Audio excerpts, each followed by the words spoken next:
Hello viewers and welcome to a special video production for Warhammer 40,000 Conquest. My name is Mitch and I am the Hive Tyrant. Long ago when I first started this channel, I initially sought to review and assess each card of the core set, something I did while I was still in the process of teaching myself how to play this living card game. While doing so, I created a thorough analysis video for each core set faction and warlord, but I never got around to discussing the ubiquitous, integral, but most complicated of cards, the 10 different planets which, arranged in a random sequence, compose the playing field for each game of Conquest. So, to talk about this topic, today I'm joined by a guest. And John, you've been featured on the channel a few times before, but please do me the honor of reintroducing yourself.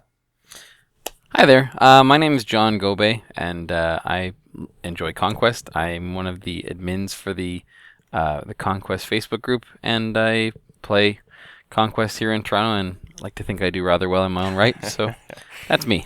I would certainly say so. I think you've performed very well at various regional championships, at least one national championship, and I think you're going to be attending Nationals and Worlds soon. Yep. Well, honored to have you back, but today we're going to be talking all about planets.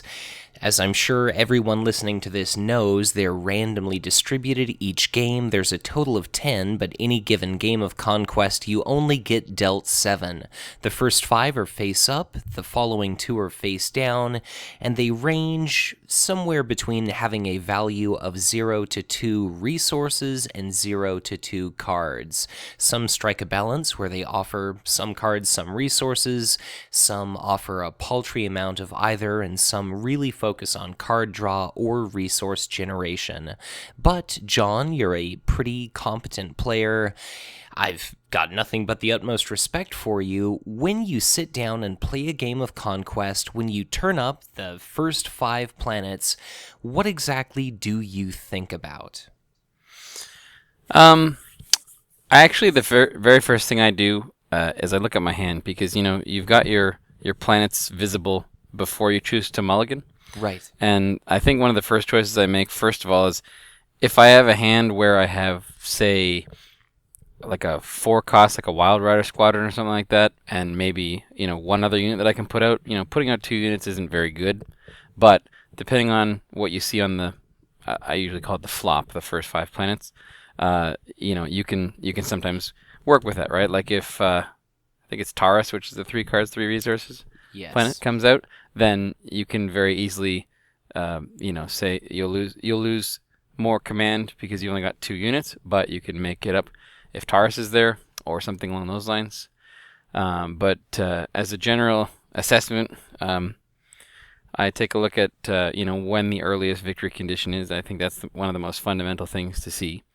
And you know, if let's say that the first 3 planets line up, but then the next icon, you know, if they only got 2 of those 3 planets, the next icon that would give them away might be planet 5 or planet 6. Then what I do is I say to myself, okay, you know, can I win these planets myself? Or, you know, maybe my opponent has initiative on 2 of them, which makes it harder.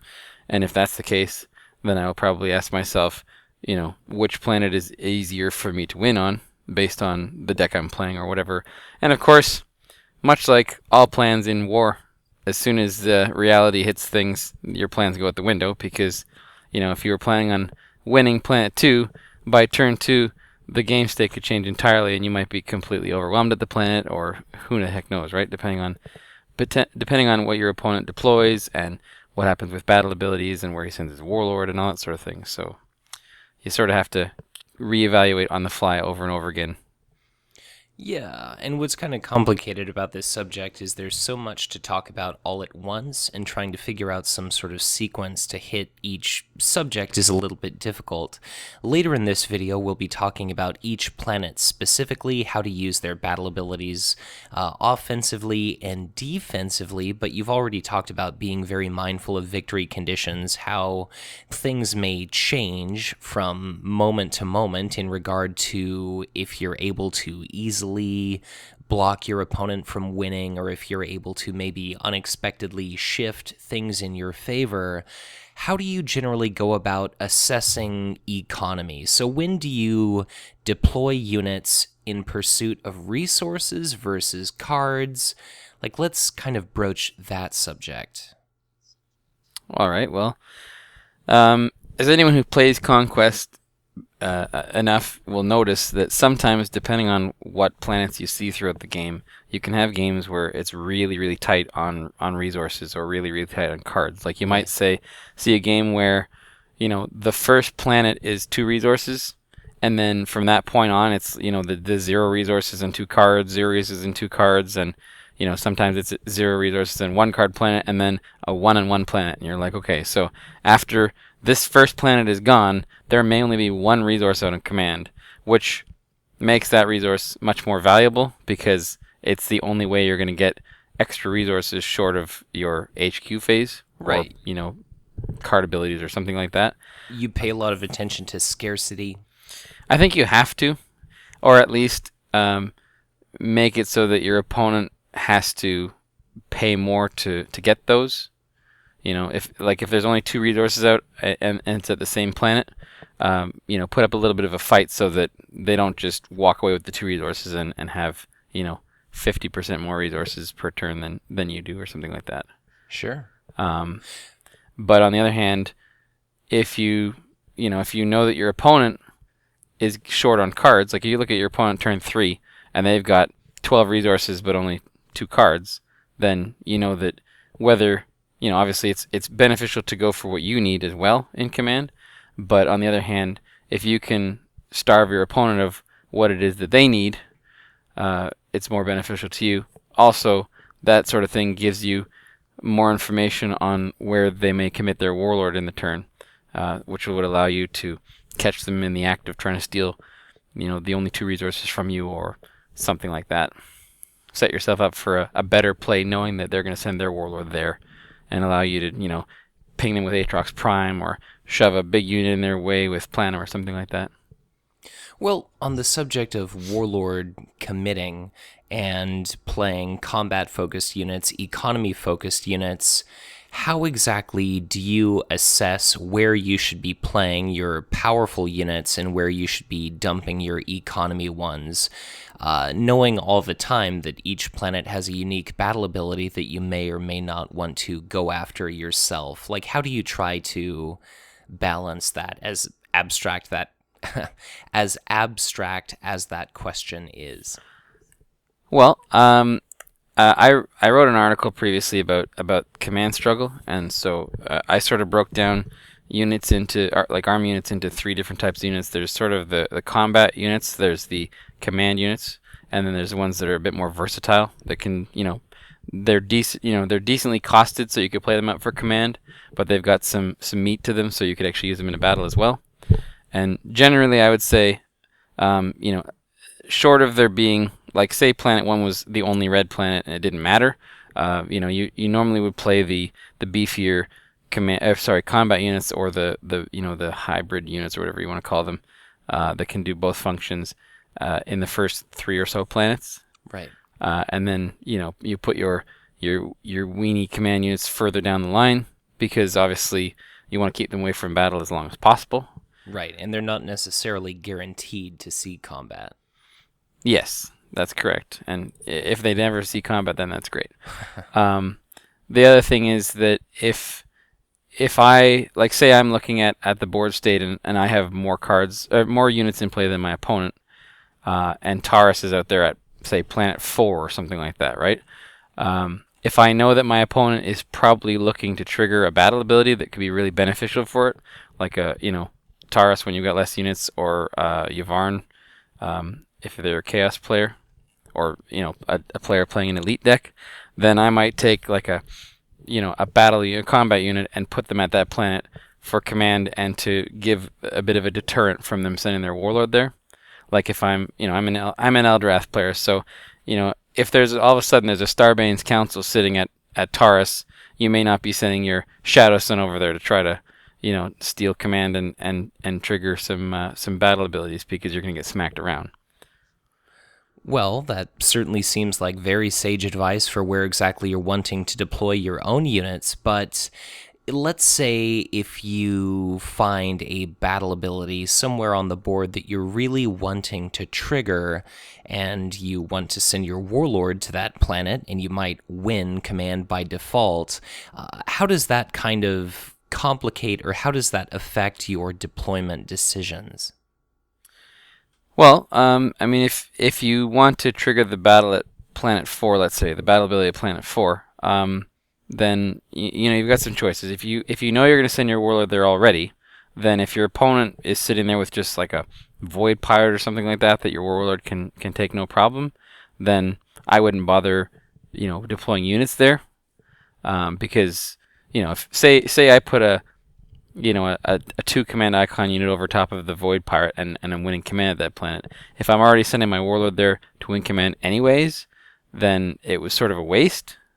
Unless I'm, if I've evaluated the situation and think that my opponent might send his warlord there to stop me, then obviously having more command icons there is beneficial.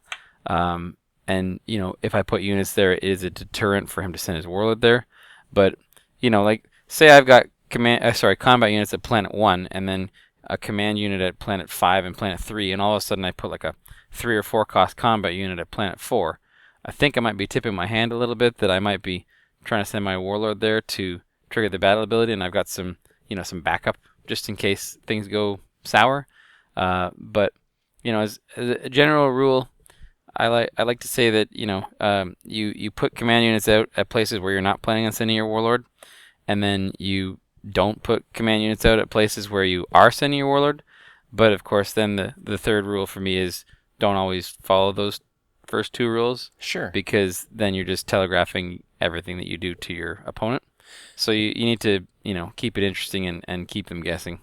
Yeah. Well, I certainly have to say that one of the things that has changed for me over time in just becoming a more experienced and knowledgeable Conquest player is to really give a lot of thought in regard to where your opponent is likely to send their warlord, just because sometimes it's maybe more intelligent to send your warlord to protect one of your own economy units, so Yep, you sure. maintain winning a command struggle, and then you maybe block a battle ability from being triggered as opposed to pursuing one of your own. So there's certainly just a lot to consider. For sure. I mean, like if you're looking at the board state and you know that your opponent is low on resources, and say he has a rogue trader at Ausas 4, which is the 2 resources with the battle ability that can steal a resource. Yeah. And I throw a Bealtan Guardian over top of him, and so I'm winning command there. My opponent could very easily go to that planet with his warlord, which would, normally I would be getting 2 resources from that planet. If he sends his warlord there, I've lost those 2 resources. He gains them, and then if the battle takes place, he's also taking another resource from me. So that's a pretty huge delta. So sometimes you obviously one of the more advanced plays would be to not only look at what would benefit you, but look at what would benefit your opponent and try to stop them if you can. That sounds like totally reasonable advice to me. But, John, we've certainly alluded to some of our planets by now. You've already mentioned Taurus and Ausas 4 by name. And just to provide some context for discussion, even though the lineup or sequence of these planets is always going to be random and differ from one game to another, I think there's something like a million or more different possible sequences that these 10 planets can line up in. Let's talk about them specifically. So let's begin with Taurus. It's one of the planets with a card and resource bonus. It's red and green for what that's worth, but its battle ability is if you control fewer units than your opponent, gain 3 resources or draw 3 cards. So in talking a little bit about this planet, because it's definitely a game changer, what do you generally think about when you start a game and this begins face up on the table? Generally, I think about. I find I always think, how do I stop my opponent from triggering this?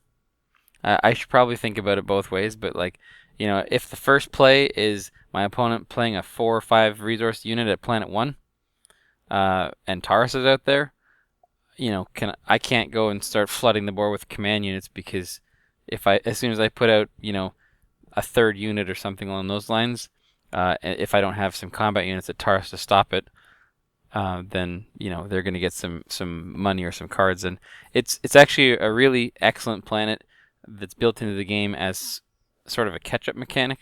Yeah. It's unfortunate when your opponent has a swarm of dudes at planet 1, which is Taurus, but if Taurus is planet 4 and he's got a swarm of guys at planet 1, then you can certainly get some cards and resources to try to pull out something big later on in the game or the next turn. I think it's an excellent planet, and it's definitely one you need to watch out for in the game because it can swing games really easily. I mean, that's 3 resources is basically a turn worth of resources. It's one off of that. Yeah. So it's pretty huge. Well, do you have any just advice for, let's say, if somebody is wanting to trigger it? For instance, a kind of cute trick someone could do is sacrifice a Zarathar's Flamer or use a Tzeentch's Firestorm to unexpectedly reduce their unit count. So how do you, adjust unit count as needed to play around Taurus? Well, the one thing that you can think about is, let's say that you and I both have 2 units out, and I decide I'm going to play out a command unit to Taurus. I know that unit is safe, because if you do go to Taurus to trigger the battle ability, you'll have to kill my 3rd unit and we'll be tied. Right. You can watch out for things that will, like if, say, I have a Vasha Trailblazer at an adjacent planet, sometimes I'll win command with them, and then just, if I've seen that your Warlord has gone to Taurus, I'll just move it over and sacrifice it so that you can't trigger that battle ability because I need to keep the choke on or keep the pressure on for winning command against you or something along those lines. You also have to watch out for things like Craft World Gate, not that anyone plays it, or Kotiaz can sacrifice somebody to have less units. There's various options like that. Somebody could Orc Cannon themselves, and the scary thing is that it's actually worth it to do that so that you can't trigger Taurus because Taurus is just that good. One of the things that I've learned the hard way about Taurus is if you're fighting at Taurus or fighting a battle, let's say at Planet 1 and your opponent's at Taurus further down the line, sometimes I've been in situations where I had two units left in a battle and I knew that I was going to lose the battle, so I just blindly retreated both of them. But then I look back and I realized that if I retreated one of them and left one of them to die, that we would be tied for units and Taurus wouldn't be able to trigger. So sometimes it's counterintuitive to leave something there to die for no apparent reason, but in situations that involve Taurus, it's completely worth it in my mind. So yeah, I guess it depends on the unit, but in most cases. For sure. But I definitely think it can be a little bit complicated. Sometimes it can discourage someone from using a drop pod assault or an ego recruit or something if Taurus is downstream from planet number 1. And I just definitely want to say that the trick of thinking in your mind, okay, if our unit count is even and I play another economy unit at Taurus, just using that rule of thumb as opposed to recalculating, the number of units controlled by each player, that just saves a lot of mental real estate and processing time. So for sure, it's certainly a fascinating planet, definitely one to look out for. We'll be talking about our wild card planet, which triggers any battle ability at the very end of this video. But next up, we've got another red planet. It's also blue. It's Aatrox Prime. It's a card and resource planet, and its battle ability, very unique, like Taurus here, is deal 1 damage to each enemy unit at a target HQ or adjacent planet. So thinking offensively and thinking defensively, what are your thoughts about Aatrox Prime? Well, first of all, it is sort of like AoE for factions that don't have AoE, which is kind of nice. Right. If you're facing against a Kith player that has chimeras running around, or I had one game where I triggered Aatrox Prime to hit 8 Snotlings because the guy played out like 2 Snotling attacks in one turn, and I'll put them all at a planet adjacent to it. Or sorry, he won Planet 1 with them, and then put them all back to HQ, and I hit his HQ with it. Um, some of this stuff is pretty large scale like that, but sometimes it's just as simple as hitting a couple units that are sitting at a win condition planet for a damage each. And if you could do that once or twice, might be able to kill some of them. You might be able to soften them up for when the actual battle happens. And even simpler, like when you're playing out command units, don't play 1 hit point units adjacent to Aatrox Prime, because your opponent will go to Aatrox Prime, win command there, and then try to kill your void part that's sitting adjacent to it or something on those lines. So, if you can avoid it, put a 1 hit point unit on Aatrox Prime, and then put your more durable units like the Sanctioned Psyker or something that's got 2 hit points adjacent to it. Yeah, I really like the trick, if you want to call it that, of getting your opponent to commit really heavily to the first planet and then committing your warlord to Aatrox Prime further down the line and then blasting everything that's returned to their HQ. But I've even just seen players prematurely start to stack up units on a maybe victory condition planet that's adjacent to Aatrox Prime, and then over successive turns or using our wildcard planet to trigger Aatrox Prime multiple times, you can just put out a lot of attrition damage. And I think you definitely brought up a great point where it does provide an equivalent to area effect to factions that just do not possess anything like that. So I've seen some Kith players specifically really hurt by Aatrox Prime, but it's definitely a very fascinating planet. And I suppose moving right along, next up we've got our pair of 2 card bonus planets. First we have Elowith, which has a blue technology icon, and it's got a 2 card bonus, like I just mentioned.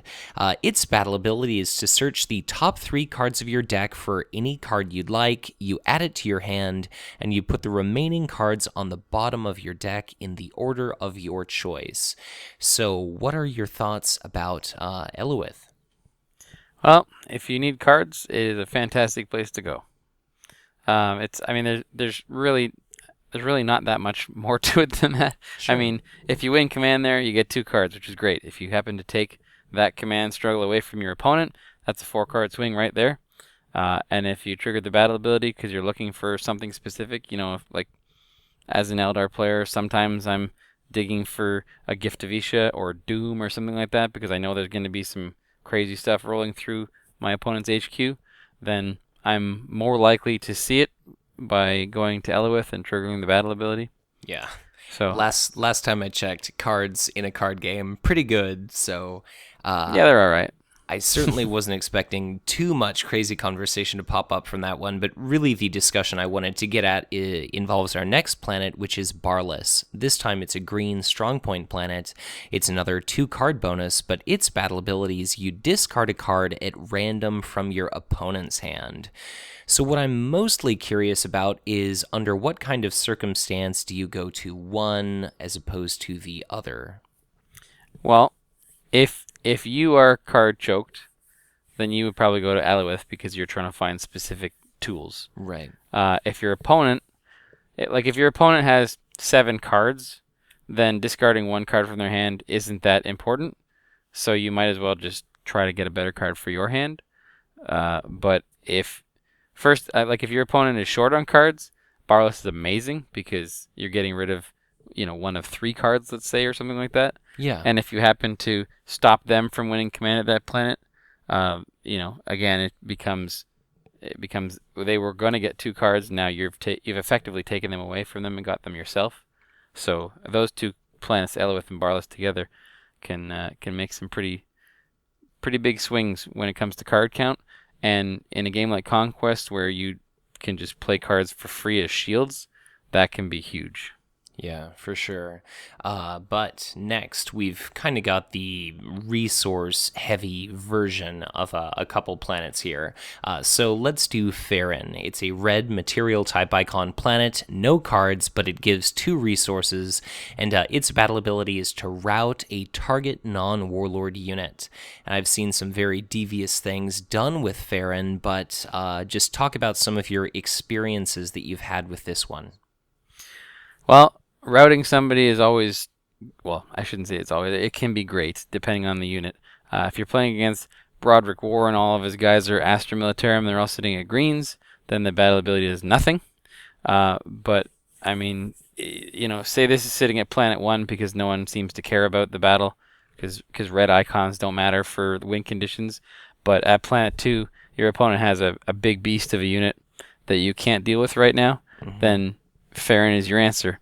You can route it. Or if, say Siren Zithlex is sitting at a planet and being trouble, this is one of the only ways to route a unique unit. Yes. And worst case scenario, your opponent sent his warlord down the line to snipe command, and he's going to kill one of your command units. If you've got no opponent's targets to route, you can route your own units. So you can say, oh, I don't want you to kill that void pirate. I'm going to route him and send him back to HQ, and next turn, when I send my warlord into a planet, I'll win command and get an extra card. And I suppose conversely, it's also worth thinking that sometimes you may not want to activate Ferren, or you may not want to route an opponent's rogue trader or whatever, just because if it's part of the warlord train, they might pick up that bonus by default when you otherwise would have been beating them in regard to command. But I just think the fact that this can target unique units, that it can target Tyranid Synapse units, is definitely worth considering. And I suppose just something I kind of had to learn the hard way, bit of a school of hard knocks type situation, is in Conquest, make sure that if Ferren is ahead of where you send your warlord, you might have one less really powerful unit by the time it comes down to getting involved in combat. So I just think it's perhaps one of those planets where the order or the lineup, just like with Aatrox Prime, is going to be pretty critical regarding how you play around this one. Yeah, one other thing to consider is say your opponent for some reason put out a combat unit at Planet 4, just he might have been hard up for units and just needed the resources or something like that. If your win condition is on Planet 3, don't route the unit at Planet 4 and bring him into the battle. Just leave him there. Yes, that's kind of another thing I've picked up on, where it's whenever someone plays units outside of your earliest possible victory condition, just count your blessings and That's right. let them rest on their laurels. But next up, you've mentioned it before, it's a green strong point type planet. It is Ausas 4. It affords players with 2 resources. Its battle ability is to steal a resource. And when do you go for Ausas 4? Obviously, you can if you're in desperate need of resources, but when do you specifically go after that battle ability? Well, see, Ausas 4 is pretty interesting because unlike Barless, where you discard a card from your opponent's hand, with Ausas, you're actually gaining the resource that you've taken away. Right. And, admittedly, resources are slightly less valuable than cards in Conquest because you can't play resources without cards, but you can play cards for shields without resources. But it's a similar discussion with Barless. If your opponent is hard up for resources, you can choke the heck out of them by making sure that you win command there and take the battle ability. If you are behind in resources, Ausas becomes very important as well. And if your opponent is worried, I've seen some really weird stuff. Like my opponent is sitting on 3 resources. And say there's a battle at Planet 1, and I've sent my warlord to Ausas 4 at Planet 3. So he knows that at some point I'm going to take a resource from him. I have seen people make suboptimal plays just to spend their 3 resources to give a big no, you can't take my resource. Right. And I'm somewhat baffled by it, but I'll take it. So obviously the issue with both Ausas 4 and Barless is if they don't have a card or a resource, you can't do anything. Yes. But on the other hand, if they don't have a card or a resource, then you've kind of got a first world problem going there because your opponent has no cards or resources. So yeah.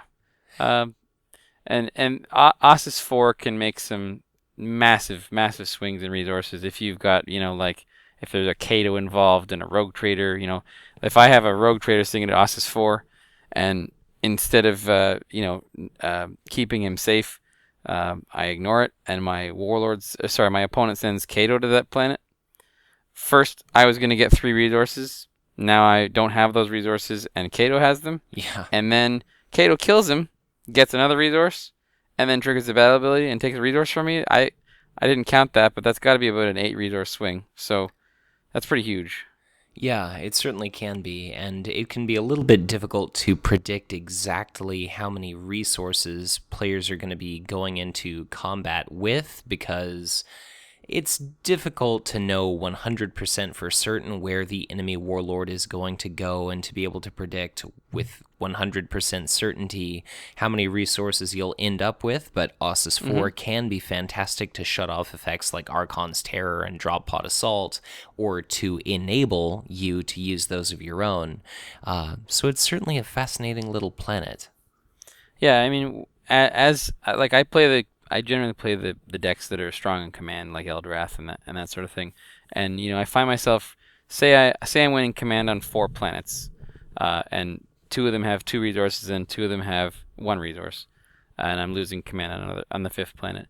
I can go into that round. I can spend resources in the deploy phase, and then consider my my battle strategy and my commitment, knowing that I'm going to win at least 4 resources in the command phase, because he can't take both of the 2 resources from me, and then I'd have the other 2 single resource planets. So it's sort of a larger blanket case, but there are some situations where you're winning command at 2 planets that they both give 2 resources, so that you're going to win at least 2 resources, and you can count on those. Sure. Unless there's some foresight or something like that, or superiority, which doesn't happen very often. And that lets you plan ahead a little bit better. Well, definitely.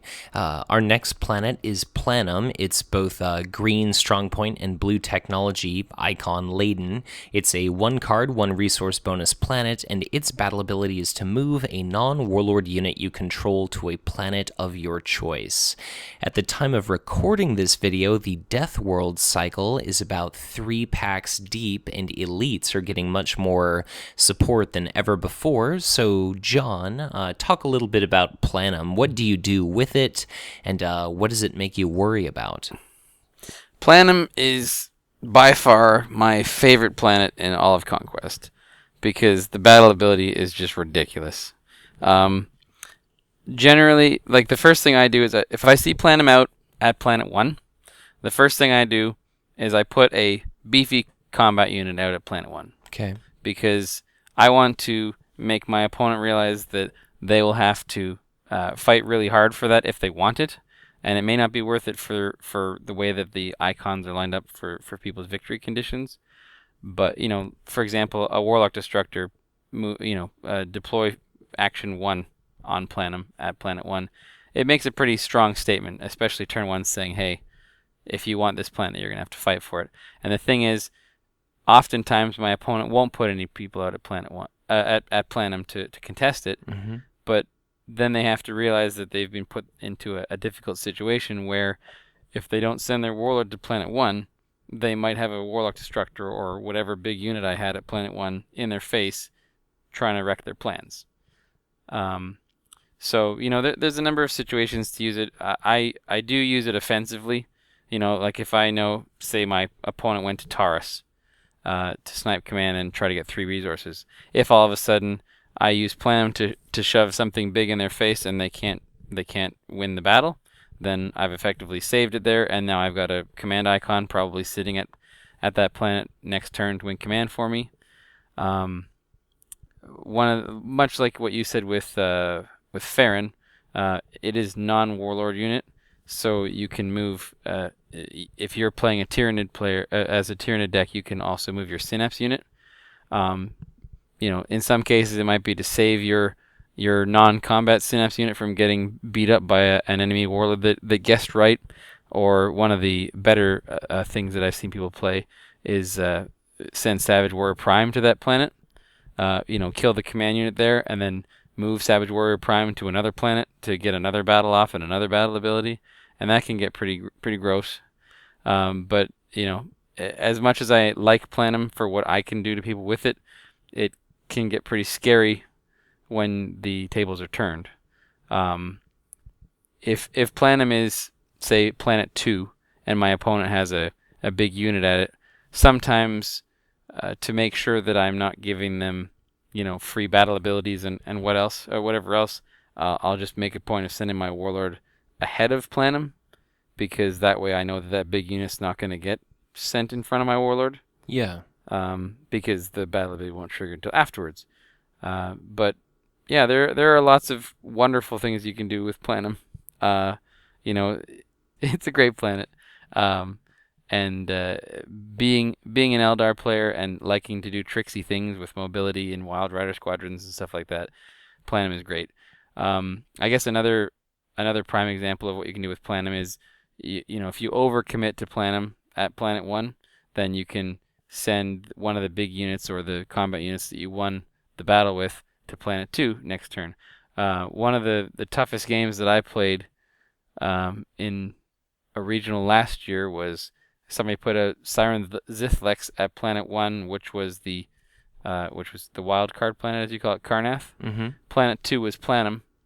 So basically, they won the first planet, moved Siren Zithlex to Planet 2. I couldn't deploy anything there without it being exhausted. Yeah. Won that one, moved her to Planet 3, and then I'm sitting there with the next 3 planets. Any one of the next 3 planets was their win condition, Wow. and I was thinking, man, I'm in rough shape. I did lose that game, but that's besides the point.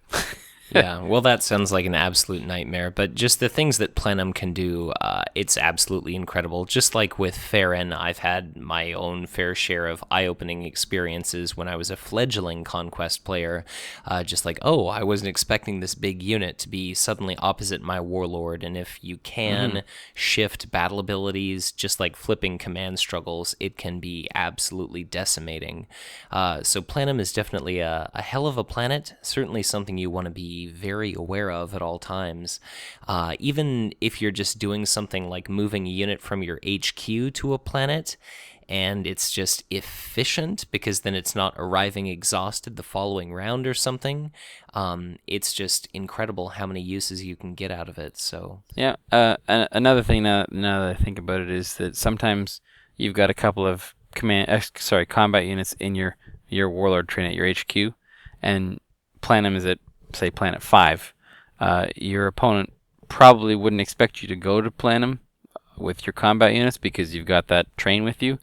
But if you go to Planum and take command from your opponent and kill their command unit or something like that, you can then use Planum to move one of your combat units to, say, Planet 2, so it'll be a Planet 1 next turn, and leave one of them there for winning command next turn or something like that. So it's it can give rise to some very interesting plays, as we both said, I guess. Sure. Well, in moving right along, we've still got 3 more planets to cover, and 2 of them are exceedingly unique. We have Iridium as one of our first triple icon planets. Its material, strong point, and technology. It provides 1 card, and its battle ability is to remove all damage from a target unit. There aren't a lot of healing effects in Conquest, so under what circumstance do you pursue this battle ability, and I guess when do you try to block it off? Well, I will say Iridium has given rise to some of the most game-changing battles in my Conquest career. Like when you're sitting there and you pour everything into trying to bloody your opponent's warlord. If you do bloody them, it's amazing because they're bloodied and then Iridium's probably gone or something along those lines. But when you dump gift Vishas and shield things and make not necessarily the best plays just to try to bloody your opponent's warlord, and they survive with 1 hit point left and then trigger Iridium, it's so crushing. It generally costs you the game because you've just spent so much to try to pull that off. When there isn't a battle like that over the planet, obviously, as long as you can heal any number of damage off of any unit, it's never a bad thing. The one interesting thing about the planet is that it doesn't have to be your unit that you heal. It's kind of a weird way of doing things, but like if Kugath was the enemy warlord and had his Plague Father's banner out with 2 damage on him, if you don't want him to move 2 unpreventable damage into your units and kill you, you could heal him. or there's probably going to be some cards in the future that might be when this unit is damaged, it takes more. Or I guess, sorry, there you go. Brutal units. Yeah, right. You can heal them. But I mean, yeah, I mean it's when it's out for command, it's not very good. It's just one card. It's a great planet for putting a rogue trader out to make it 1/1. With Iridium and Yvarn. I like to do that. I don't know if it's because I've been playing against too many Archon's Palaces, but I always try to mismatch the Rogue Trader and Void Pirate with the planet, so they can't shut down 2 cards. They have to choose. But the other thing is that if you put your resource bonus guys on the planets that have very little command benefit in the first place, then when your opponent comes to Warlord Snipe your command, they're gaining less out of it, right? Yeah. They just get a card. I've seen games where people will, have these crazy command battles where they're just promoting things and putting out new units and stuff like that, and it's all for 1 card. I don't know if it's I'm not sure why they do it, but yeah, sometimes it's a card is a card, I guess. But sorry, getting back to the battle ability, it's definitely worth if you got your opponent's Warlord to half health or something like that. It's one of these situations where Iridium is worth putting a combat unit out to make your opponent think twice about going there just to get the easy kill and heal themselves and keep the pressure on them. And obviously, if your Warlord took a beating and is almost bloodied or almost dead, then Iridium is a godsend. On the other hand, you don't see it every game, so you can't really rely on it. Well, when Iridium is planet number 1, and you know that you have to be fighting at that planet, and potentially, somebody's going to be winning that battle, somebody's going to be healing a unit, how does that affect your Warlord committance, and how does that affect, your risk-taking behavior? Well, I think that I take less risks over Iridium, because as I said before, if the battle is close and I don't quite bloody their Warlord, or their 5 hit point unit only has 1 hit point left, then all the resources and cards and battle swings and whatever that I put into trying to kill that unit just became for naught. When I'm in a battle on Iridium, normally what I'll do is in a battle I will just look at the units that are ready and their damage potential and try to kill off the most damage, first. Sure. Or the least hit points or whatever. But when you're fighting at Iridium, you want to, if you don't expect to win the battle, or you're not sure if you will or not, it's definitely better to focus on units that you can kill rather than ones that might take 2 or 3 hits, because your opponent might play out a trick and kill your guys and then just heal their unit back to full, and then nothing happened to their guys for the duration of the battle effectively. So it's better to have that definite impact of killing some units. Yeah, and just while we're talking about our low economy value planets, I'll just say that when we're talking about card and resource bonus specific economy units, generally players do deposit those on some of these planets where the amount of command that you flip by sending your Warlord there or having your enemy send their Warlord there isn't crazy, and just sometimes the battle ability isn't useful. Like, if you don't have any units worth healing, then Iridium is kind of garbagey to go after. But our second triple icon planet is Yvarn. It's no cards and 1 resource. Its battle ability is each player puts a unit into play from his hand at his HQ. This is probably the least triggered battle ability, but I guess under what circumstance do you pay much attention to Yvarn? Well, definitely if you're facing, I guess more so now that STC Fragment is available, you need to be watching out for elite decks. I was going to say originally it would just be, you just sort of watch out for chaos decks, because before the STC Fragment came out, they were the ones that usually had the big units floating around. Mm-hmm. But definitely you also need to consider your deck. Say you're playing a Broderick War deck, one of the standard decks where everything costs 2 or less, basically. Chances are, if you put in a unit worth 2, your opponent's going to get at least that much value out of the trigger. Also, you take a look at the number of the type of unit that you can put in versus the number of cards your opponent has. Because if they've only got 2 cards, they might have no unit, even if they are playing a chaos deck or something with big units. It's a bit of a gamble, but your odds of having it pay off are greater. Generally, I don't trigger Yvarn, and the reason for that is that I play strong command, as I said, and if I have a number of cards and resources and my opponent's low on resources but has some cards or something like that, then getting the free unit is more beneficial to them than it would be for me, because I could just pay for it next turn anyway. Whereas, they would only have 4 resources next turn, but if they can drop in a 4 resource unit, they've doubled the effectiveness of their resources in a sense. Yeah. Whereas I could just, if I had a 4 resource unit in my hand, I could just pay 4 resources for it next turn because I could afford it at the time. Well, and I know there are just a couple tricks that I've used myself where I've gotten maybe a kind of low value unit into play, but I've managed to get an even lower value unit from my opponent, like a Kith's Chimera Masters being put into play into HQ does not generate a Chimera token, and the same thing with Straken's Command Squad. Klavek's War Leader, which is eventually going to rotate out, it's got such a powerful battle ability that if you manage to force your opponent to put that into play in their HQ, because this battle ability is not optional, they have to do it, that can save you a ton of pain and headache. And a 2 command sorry. Go ahead.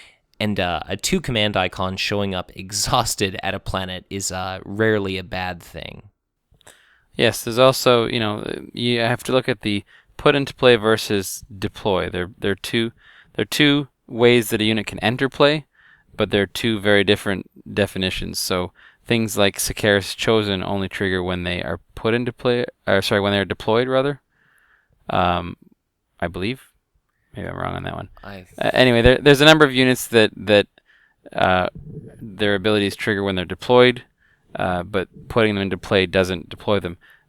Although Chaos Wrath does trigger when you put them into play with Yvarn, which is an interesting play. Yeah. If your opponent has a lot of cards.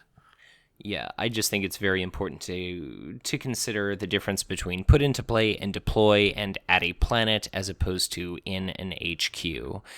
So kind of subtle differences, but in a game like Conquest, every little thing matters. Very true. But last but not least, we've got our aforementioned wildcard planet. It is Karrnath. It's a red material and blue technology icon planet. 1 card, 1 resource.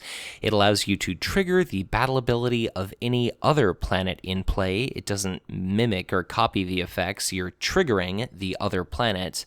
What do you have to say about our finale here? I think Karrnath is amazing. I mean, obviously it can trigger any other planet, so obviously it's good. I've had it give me some ridiculous turns where battle abilities just go bonkers and my opponent gets wrecked. And I've had positions where I am just not sure what to do because my opponent, Karrnath is at planet 1, and say I'm trying to kill my opponent's warlord and he's half dead, but Karrnath and Iridium are out and I don't have enough resources to block both. Or Taurus is out and Karrnath, or one of them is planet 1, or I guess it would be Karrnath would have to be planet 1, and then Taurus further down the line. And if I can't put some pressure on my opponent, they could set it up where they could trigger Taurus twice in 1 turn, which is just bonkers. I love Karrnath with Planum because I love Planum. You can have a situation where you could win planet 1, which is Karrnath, trigger Planum to move that combat unit to Planum, where you happen to send your warlord and snipe command. You could kill their command unit or whatever unit's there, and then trigger Planum to move your unit back to planet 2 for battle next turn, or throw it up in your opponent's warlord's face further down the line if that happens to be the case. It's just the shenanigan value of Karrnath is just off the chain. Yeah, I think especially as our card pool starts to expand, we do see more and more cards like Barzul's Keru Aramaeus, which allows you an additional opportunity to trigger a battle and trigger another ability. Intense Negotiations is one of my personal favorite cards, where it's one thing if somebody does route one unit, it's another if they route 2 or 3 of your units, or they steal 2 resources, or you find yourself with 3 fewer cards in your hand than you were expecting, or something ridiculous. And I think maybe the classic I always think about is Aatrox Prime, just turning into a bit of a Death Star and just repeatedly bombarding the enemy HQ or an adjacent planet, where it is just total nightmare to deal with. But again, I just want to mention that it's Karnath activating a planet like Aatrox Prime. It's not Karnath shooting from Karnath's location at an adjacent planet. Yeah, that's one thing that people that just get into Conquest always run into, is that it's not duplicating the effect on Karnath. It's just sort of pinging the planet and triggering its ability from remotely. So, I've had people try to, if Karnath was sitting next to Aatrox Prime, and I had all my guys at Aatrox Prime, I've had people that try to trigger Aatrox Prime on itself. Yeah. And that does not work, thank goodness. Yeah. Well, the last thing I have to ask you today, and this is a very abstract question, top an interview full of abstract questions, but when you've got Karnath and a planet on the board, what factors into your decision-making process? Do you go for, let's say you want to trigger Barlas's battle ability. When do you go for Barlas, and when do you go for Karnath with the expectation of triggering that other planet's ability? Well, that is one of the interesting choices in the game. Like, say, we'll use Barlas as an example, but normally I would think of something like Taurus, which is a bit more high impact. Sure. Like if I know that my opponent is going to send his warlord to Karnath or Taurus, and I need to figure out which one he's going to go to, in general, I consider that Karnath is more valuable than any other planet, simply because, let's say that in the Barlas example, let's say that I played all my cards out before my opponent got to trigger the battle ability, then Barlas does nothing. Or, you want to trigger Taurus, but something happened at Planet 1. We had 3 combat units each, and you weren't sure who was going to win, and it turned out that, I had less units than you at that point, so Taurus does nothing. If you had sent your warlord to Karnath instead, you've got your backup plan where you can say, oh, well, damn, I can't trigger I can't trigger Taurus, but at least I can steal a resource from you, or route this guy, or whatever, right? Yeah. So, in general, you sort of assume that if your opponent has to choose between Karnath and the planet that they want to actually trigger, that it's more beneficial for them to go to Karnath. But on the other hand, you get the whole I know that you know that I know business going, and it ends up just being a total guessing game. So, on the other hand, in the situation where I have more guys than you, if I go to Taurus to stop you, and you end up not being there, I've guaranteed that I can't trigger the battle ability. And if I go to Karnath, I might be able to stop you from triggering Taurus. And if you don't go there, I can do something else. Like, maybe I use Planum to move a guy in front of your warlord at Taurus so that you can't then trigger the ability, because you don't win the battle. It's a lot more versatile, obviously, until it becomes Planet 7, and then it's just really sad. Right. Well, John, thank you so much for coming on, but just in kind of winding things to a close here, any overall advice or closing thoughts just based on our 10 planets, sending warlords, deploying units, any final bits of wisdom that you'd like to share? Well, I would definitely say that one thing that people do that are inexperienced is that they underestimate the impact and the value that battle abilities have. Yeah. Because they can swing games. It's just nuts how much impact they can have on a game. I've had games where I in the first turn had was winning command at 4 planets and had 5 units out and play and that sort of thing, and I thought I was good, and then all of a sudden everything happens and we go to the HQ phase and look at the board and I have no units left on the board because two of them got routed and this guy got killed and this guy got hit by Aatrox Prime, and I'm just like, what just happened to my game? Yeah. And it's just, being able to use them, especially working on the timing of them based on knowing that, one thing people mess up on is that they go to Karnath thinking that they can trigger Planet 1, but Planet 1 is going to be gone by the time the battle happens at Karnath. Right. And, things like that. Definitely the order of operations based on the order of the planets can really, really change the way that things play out. And it definitely takes some getting used to, but once you have sort of figured out and have a handle on it, you can do just disgusting things with battle abilities, and it's glorious. It's one of my favorite parts of Conquest.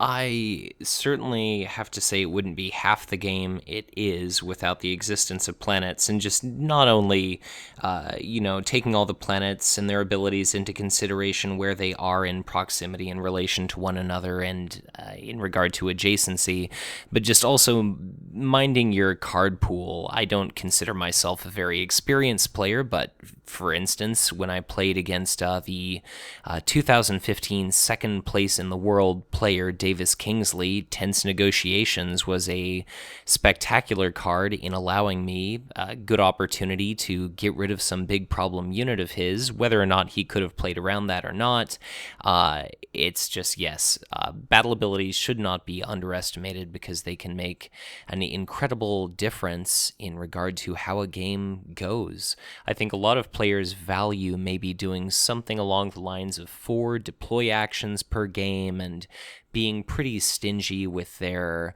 combat tricks and everything else, but George Tinkham, a friend of mine, puts it pretty aptly when he says battle abilities are just free card effects. They don't cost you any resources, and the more of those you can trigger, the more you're doing more to win the game than your opponent is. They add a lot of flexibility to factions that don't necessarily have it, like Aatrox Prime, for factions that don't have a ton of access to area effect, and for anybody that doesn't have the luxury of Archon's Terror, Ferren is a great solution to that. So they're definitely fascinating. The command struggle is a pretty important aspect of this game, and we wouldn't have the command struggle without the planets. So I've got to say, if you're not already thinking a lot about the planets, I just cannot recommend enough that you pour even more energy into just considering how they're going to affect the outcome of any given game. But, John, thank you so much again for coming on, and as a means of closing this video, if anyone listening does want to get in contact with you, where might they find you or reach you at? Well, like I said, I'm one of the admins of the Conquest Facebook group. So if you go on Facebook and look for Warhammer 40K Conquest LCG, you'll probably see my face pinned on the pin post, and you can send me a PM there or just tag me somewhere, and I'll get back to you. Well, sounds good. So again, thank you so much for coming on. Listeners, viewers, hopefully you enjoyed this video, the capstone of my core set review series. And I suppose with that said, this project is complete. So thank you for listening and thank you for watching. If you want to get in touch with me, I'm the Hive Tyrant on Facebook and Twitter. If you ever want to give back to the channel, I'm up on Patreon as well. But as always, thank you so much for listening, and be sure to check back in again soon for much more Conquest LCG content to come, and take care.